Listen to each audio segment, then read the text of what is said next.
السلام علیکم دوستو، آج ہم آپ کو ڈرامہ سیریل ارطغرل غازی کے بارے میں بتائیں گے جو 2014 میں بنایا گیا۔ یہ ڈرامہ ترکی کے کائی قبیلے کے بارے میں بنایا گیا جو کہ ایک خانہ بدوش قبیلہ تھا جس نے 13ویں صدی عیسوی میں مسلمانوں کے لیے بہترین حکومت قائم کی۔ یہ وہ وقت تھا جب مسلمان اپنے عروج پہ تھے اور اسی دور میں ارطغرل غازی کے بیٹے نے سلطنت عثمانیہ کی بھی بنیاد رکھی جو 600 سال تک قائم رہی۔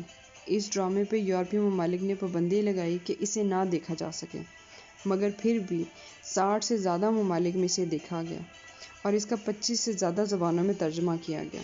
اسی طرح آج کل پاکستان میں بھی اس کو اردو ترجمے کے ساتھ پی ٹی وی چینل پہ دیکھا جا سکتا ہے۔ اس ڈرامے کی خاص بات یہ ہے کہ اس ڈرامے میں بتایا جا رہا ہے کہ بڑوں کا ادب اور چھوٹوں سے پیار کس طرح کیا جاتا ہے، دین کی حفاظت اور دشمنوں سے کتنے صبر اور بہادری سے لڑا جا سکتا ہے۔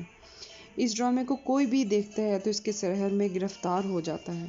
اس ڈرامے میں مسلمان ہوتے ہوئے اس بات کا بھی احساس دلایا گیا ہے کہ ہمارا دین اسلام ہے، خدا ایک ہے، حضرت محمد صلی اللہ علیہ وآلہ وسلم اللہ کے نیک بندے اور رسول ہیں اور ہمیں اسی خدا کے پاس واپس لوٹ کے جانا ہے۔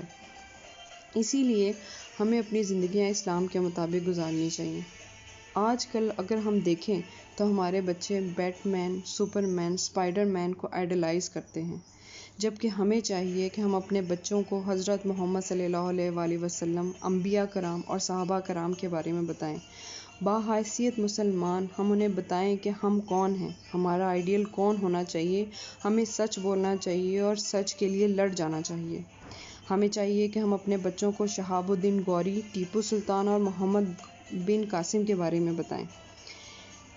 اسی لیے ارطغرل غازی ڈرامے کو یہ سمجھ کے مت دیکھیں کہ یہ ایک ترکی کا ڈرامہ ہے اور ترکی کی تاریخ پہ مبنی ہے، بلکہ یہ سمجھ کے دیکھیں کہ یہ ایک مسلمانوں کی تاریخ ہے اور ہم سب مسلمان آپس میں بھائی بھائی ہیں۔ بہت شکریہ۔